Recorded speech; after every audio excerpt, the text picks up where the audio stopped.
سامعین ناظرین، infection control society طبی معلومات پہنچانے کے لیے مضامین آپ کی سماعت کے لیے پیش کرتی ہے۔ معذور افراد کے حوالے سے معلومات آپ کی سماعت کے لیے پیش کی جا رہی ہے۔ پیدائش سے قبل کے حوالے سے ہم بتانا چاہیں گے کہ بعض بڑے ہاسپٹلز میں حاملہ خواتین کا معائنہ کر کے انہیں بتا دیا جاتا ہے کہ وہ جس بچے کو جنم دینے والی ہیں وہ ذہنی یا جسمانی معذوری یا کسی بھی اور بیماری کا شکار ہے۔ بعض بچے کٹے ہوئے تالوؤں یا ادھورے ہاتھ یا پیر کے ساتھ پیدا ہوتے ہیں۔ بعض اوقات بروقت علاج معالجے سے یہ بچے ٹھیک بھی ہو جاتے ہیں۔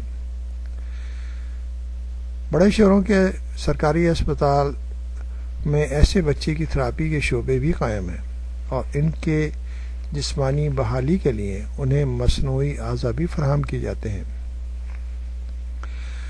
سرکاری ہاسپٹلز کی بحالی مرکز میں کمزور ہاتھوں پیروں والے بچے بھی بڑی تعداد میں علاج کے لیے لائے جاتے ہیں۔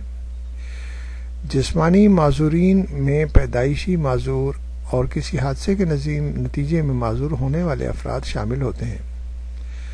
بم دھماکوں، بارودی سرنگوں اور ڈرون حملوں جیسے واقعات کی وجہ سے جسمانی معذوروں کی تعداد میں گزشتہ برسوں کے دوران کافی اضافہ ہوا ہے اور ان کی زیادہ تعداد کا تعلق صوبہ سرحد سے ہے۔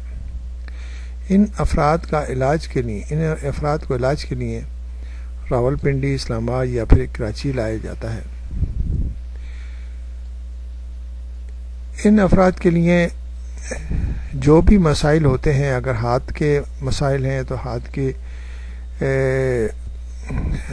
جو فنکشن ہیں یا کام کرنے کی صلاحیت ہے اس کو بہتر انداز میں کرنے کے لیے ان کو ٹریننگ دی جا سکتی ہے اور ٹریننگ دینے کے ساتھ وہ بچے اپنے روزمرہ کے معاملات آسانی سے پورے کر سکتے ہیں۔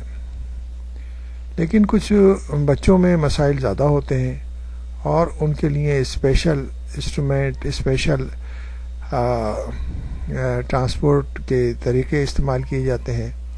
یہ سب چیزیں جو ہیں مختلف انداز سے ان ہاسپٹل میں اور ان ہاسپٹل کے اندر جو ماہرین موجود ہوتے ہیں وہ صحیح طور پر گائیڈ کر کے بچوں کی مسائل اور معذورین کی اور معذور لوگوں کے مسائل حل کر سکتے ہیں۔